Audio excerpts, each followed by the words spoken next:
बिस्मिल्लाहिर्रहमानिर्रहीम।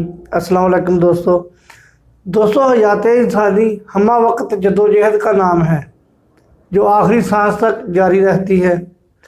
इंसान की सारी कोशिश उसके नज़रियात के ताबे होती है। दोस्तों आज की वीडियो में ज़िंदगी गुजारने के चंद अहम रहनुमा असूल पेश करूँगा जो नज़रियात को तब्दील करके इंसानी ज़िंदगी पर बराह रास्त नज़रअंदाज होने की सलाहियत रखते हैं। तो चलिए दोस्तों आज की इस वीडियो को स्टार्ट करते हैं।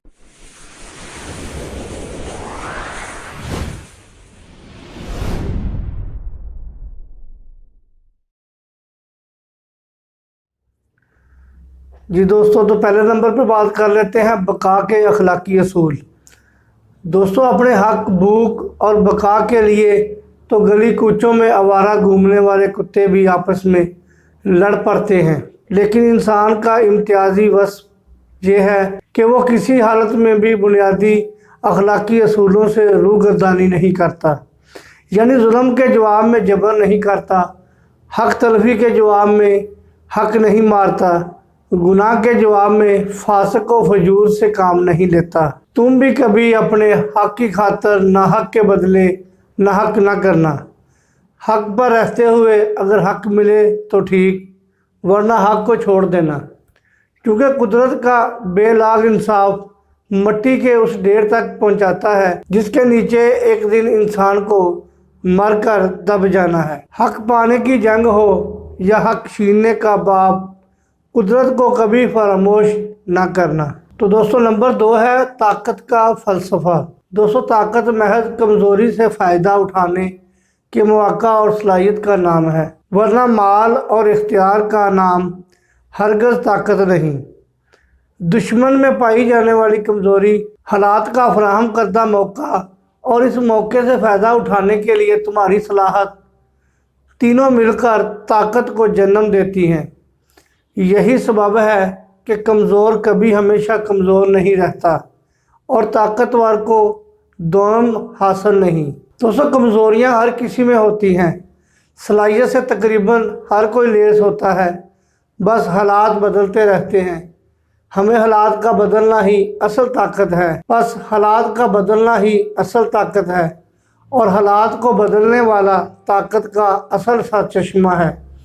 लिहाजा अपनी ताकत का ज़ालिमाना और बेरहमाना इस्तेमाल कभी ना करना, चूँकि हालात बदलते रहते हैं। दोस्तों तीसरे नंबर पर है कनाअत और सखावत। दोस्तों दुनिया का हर जाम, हर पैमाना भर जाए तो छलक जाता है।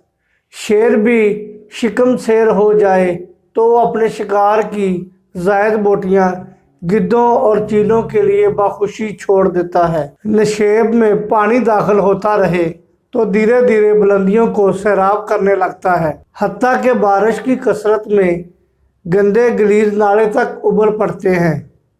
अपने चारों तरफ तो नज़र दौड़ाएं, तुम्हें दुनिया की हर चीज़ में कनाअत और सखावत नज़र आएगी। दोस्तों कायनात का ज़र्रा ज़र्रा अपनी ज़रूरियात पूरी होने के बाद दूसरे की ज़रूरत पूरी करने लगता है, लेकिन हज़रत इंसान का मामला बिल्कुल उलट है। इसकी ज़रूरत इसके हासिल से 2 कदम आगे चलती है और इसका हासिल महज अपनी ज़रूरत के गिर्द घूमता है। अपने जैसे इंसानों से बेहतर नहीं हो सकते तो कम से कम नबाताते, हैवानात और बेजान एशिया जैसा बनने की कोशिश तो करो। कम से कम झोली भर जाने पर तो बांटने की आदत डालो अगर तुम एक इंसान हो। दोस्तों नंबर 4 तकब्बर। दोस्तों जब लोग तुम्हारी बात मानने लगे, जब लोग तुमसे उम्मीद रखने लगे, जब लोग तुम्हारी तारीफ़ करने लगे, जब तुम्हें लोग गौर से सुनने लगे, तो फिर लोग बहुत छोटे नज़र आएंगे।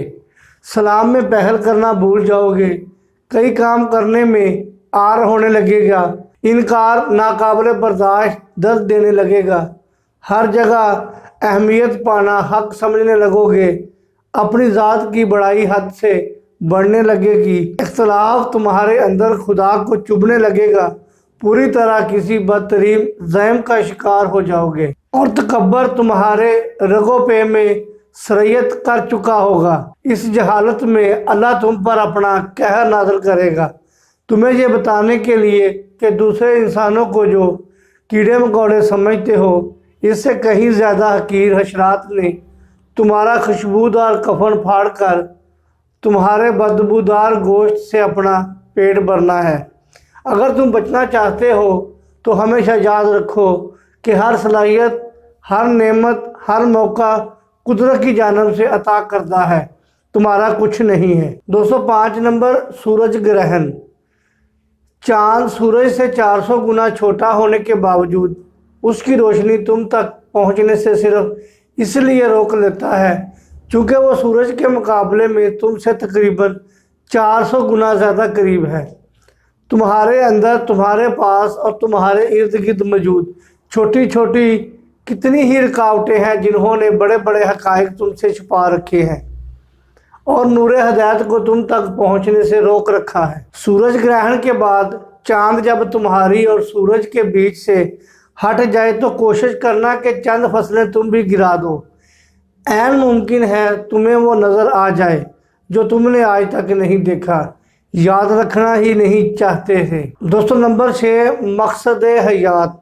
अगर तुम्हें फ़िक्र नहीं कि कल तुम्हारे बच्चे खाना कहाँ से खाएंगे, तुम्हारे पास अपने बच्चों के लिए खूबसूरत मलबूसात मौजूद हैं, तुम मुतमिन हो कि तुम्हारे सर से छत कोई नहीं छीन सकता, तुम्हें कोई डर नहीं कि बच्चे बीमार हो जाएंगे तो इलाज कैसे होगा, तुम अपने बच्चों को मेयारी तालीम बआसानी मुहैया कर रहे हो और तुम इतने बाशऊर हो कि बच्चों की बेहतरीन तरबियत करना चाहते हो, तो समझ लो कि तुम्हारा मकसद हयात इंसानियत की खिदमत करना है, जिसकी अदना सी सूरत यह है कि तुम उनकी फ़िक्र करो जो 2 वक्त की रोटी को तरसते हैं, जिनके तन बदन पर चीथड़ों के सिवा कुछ नहीं, जिन्हें रहने को छत मुयस्सर नहीं, जो इलाज के हाथों तरफ तरफ कर जान दे देते हैं, जिन्हें इल्म हासिल करना नसीब नहीं होता और जो शऊर की दौलत से महरूम हैं।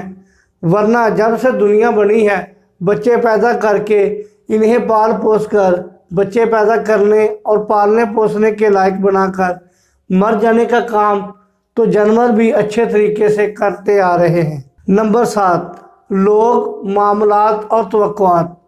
जिस दिन तुम लोगों के इल्म, ख़ानदानी पस मंज़र और उनकी मजबूरियों को सामने रख कर मामलात करने लगोगे, उसी दिन कई एक से तुम्हारे गिले शिकवे ख़त्म हो जाएंगे। कुछ लोगों पर तुम्हें प्यार आने लगेगा और चंद लोग तुम्हें काबिल रहम नज़र आने लगेंगे। ऐसे लोगों की मदद करना या इन पर जुल्म ना करना और इनके साथ बेरखी से पेश ना आना, जो लोग बाकी रह जाएं वो तबान बदफितरत हैं, इनसे एहतियात करना। खुशकिस्मती से अगर इसके बाद भी कोई बच जाए तो वह यकीनी तौर पर तुम्हारा हमदर्द है, इसकी कदर करना। नंबर 8, पस्तियाँ और बुलंदियाँ। नशेब की पस्तियाँ का क्या है, ज़रा सा पानी डालो तो फ़ौरन अपना पता बता देती है। कमाल तो बुलंदियाँ तलाश करने में होता है। म्यार से गिरे हुए गलत इंसान की पहचान बआसानी हो जाती है। असल हुनर तो बुलंद पाया सही आदमी को तलाश करता है, खसूसन कहते या रिजाल के दौर में जब हर तरफ धोखाधड़ी और बदगुमानी का रवाज होगा, मगर जिन्हें लोगों में ऐब तलाश करने की लत लगी हो, इन्हें सही आदमी कभी नहीं मिलता। ऐसे मर्दम बेजार हमेशा नसेब की पस्तियों में गिरे रहते हैं। लोगों में खूबियाँ तलाश किया करो ताकि तुम्हें बुलंदियाँ हासिल हों, क्योंकि बुलंदियों की पहचान बुलंदियों पर पहुंचकर ही होती है। नंबर 9, सियासी मुबाशे और सियासी कबीले। बचपन से आज तक बहस और दलाइल की बुनियाद पर कायल होकर मैंने कई सुन्नियों को शिया और कई शियों को सुन्नी होते देखा है। कितने देवबंदी, बरेलवी और अहले हदीसों को मसलक तब्दील करते देखा है। हिंदू, सिख, यहूदी, ईसाई, मजूसी मुसलमान हो जाते हैं या मज़हब तब्दील कर लेते हैं, लेकिन आज तक किसी शख्स को मुबाशे की बुनियाद पर अपना सियासी कबीला तब्दील करते नहीं देखा। लोगों के सियासी नज़रियात हमेशा वक्त के साथ साथ तब्दील होते रहते हैं। जब धीरे धीरे हक़ाइक़ इनके सामने आते हैं जिन्हें तस्बात से बुलंद होकर قبول کرنے میں وقت لگتا ہے، یہ یکدم کبھی نہیں ہوتا۔ اگر کوئی توقع کرتا ہے یا کہ کسی کے پاس بیٹھ کر دلائل کے انبار لگا کر 2 گھنٹے بعد اس کے سیاسی خیالات تبدیل کر دے گا تو وہ بیوقوف ہے۔ وہ جو سیاست پر اختلافی مباحثے کی وجہ سے باہمی محبتوں کو آگ لگاتا ہے وہ جاہل ہے۔ نمبر 10، آزمائشیں، قربانیاں اور کامیابی۔ موت سے پہلے تک کوئی آفت ایسی نہیں پڑتی جو تجھے مکمل طور پر فنا کر دے۔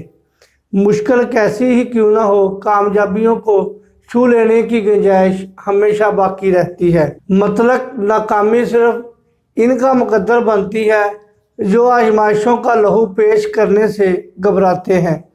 یاد رکھو، ہر دکھ، تکلیف، پریشانی اور مشکل گھڑی تمہاری زندگی اور تمہاری ذات سے اپنا حصہ مانگتی ہے۔ کامیابی کے راستے ہر جگہ اپنے ٹکڑوں کا تاوان دینا پڑتا ہے، اور پھر منزل پر وہی پہنچتے ہیں جو بکھرے بغیر پارا پارا ہونا جانتے ہوں۔ ہاں، اگر اپنے وجود کی وحدت عزیز ہو تو حالات کی پہلی ہی ٹوکر انسان کو ڈھیر کر دیتی ہے۔ نمبر 11، مہلت۔ ہر کوئی مہلت پر چل رہا ہے، لیکن یہ مہلت کب تک ہے؟ قدرت ہمیشہ انصاف کے تقاضے پورے کرتی ہے اور مہلت ختم ہونے سے پہلے 3 طرح خبردار کرتی ہے: حالات کے اشارے، غیر مرئی احساس، ضمیر کی شدید پکار۔ سلیم الفطرت روحیں ان آثار کو پہچان لیتی ہیں، جبکہ شیطان صفت لوگ سمجھتے ہیں قدرت نے انہیں اچانک آ پکڑا ہے اور سنبھلنے کا موقع نہیں دیا۔ اگر تمہارے اوپر ضمیر کا بوجھ یکدم بڑھ گیا ہے، چھوٹی چھوٹی تکلیفیں پہنچنا شروع ہو گئی ہیں اور تباہ ہو جانے کا خوف ستانے لگا ہے، تو سلیم الفطرت ہونے کا ثبوت دیتے ہوئے پلٹ آؤ، دیر ہونے سے پہلے پلٹ آؤ۔ بہت شکریہ، اپنا خیال رکھیں، مجھے اجازت دیجیے۔ اللہ حافظ۔ السلام علیکم ورحمۃ اللہ وبرکاتہ۔